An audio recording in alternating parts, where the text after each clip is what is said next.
नमः शिवाय दोस्तों। आइए जानते हैं करवा चौथ की व्रत की कथा। प्राचीन काल की बात है। एक साहूकार के 7 बेटे और उसकी एक बहन करवा थी। सभी सातों भाई अपनी बहन से बहुत प्यार करते थे, यहाँ तक कि वे पहले उसे खाना खिलाते और बाद में स्वयं खाते थे।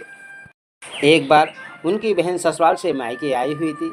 शाम को भाई जब अपना व्यापार व्यवसाय बंद कर घर को देखा तो उनकी बहन बहुत व्याकुल थी। सभी भाई खाना खाने बैठे और अपनी बहन से खाने के लिए कहने लगे, लेकिन बहन ने बताया कि आज उसका चौथ का निर्जल व्रत है और वह खाना सिर्फ चंद्रमा को देखकर ही आराध्य देकर पूजा कर कर खा सकती है। चूँकि चंद्रमा अभी तक निकला ही नहीं था, इसीलिए वह भूख प्यास से व्याकुल हो रही थी। सबसे छोटे भाई को अपनी बहन की हालत देखी नहीं जाती और वह दूर पीपल के पेड़ पर एक दीपक जलाकर चलनी की ओट में रख देता और दूर से देखने पर वह ऐसा लगता मानो जैसे चतुर्दशी का चांद उग आया हो। इसके बाद भाई अपनी बहन को बताया कि चांद निकल आया, तुम उसे आराध्य और पूजा कर कर भोजन कर लो। बहन खुशी के मारे सीढ़ियों पर चढ़कर चांद को देखती और उसे आराध्य देकर खाना खाने बैठ गई। पहला टुकड़ा उसने मुँह में डाला तो उसे छींक आ जाती है, दूसरा टुकड़ा डालती है तो उसमें बाल निकल आता है और जैसे ही तीसरा टुकड़ा मुँह में डालने की कोशिश की तो उसके पति की मृत्यु का समाचार उसे मिलता है। वह बौखला जाती है। उसकी भाभी उसे सच्चाई से अवगत कराती है और उसके साथ ऐसा क्यों हुआ। चौथ का व्रत गलत तरीके से टूटने के कारण देवता उससे नाराज हो गए और उन्होंने ऐसा किया।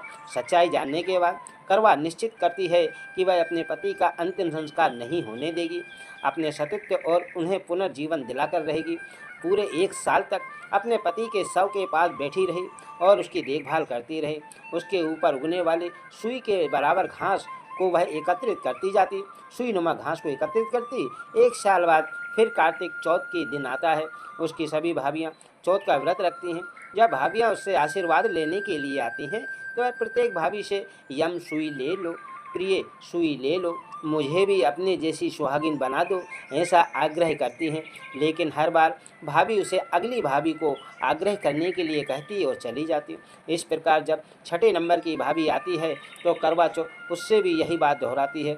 वह भाभी उसे बताती है कि चूँकि सबसे पहले भाई की वजह से, छोटे भाई की वजह से ही तुम्हारा व्रत टूटा था, उसकी पत्नी से में ही इतनी शक्ति है कि वह तुम्हारे पति को दोबारा जीवित कर सकती है।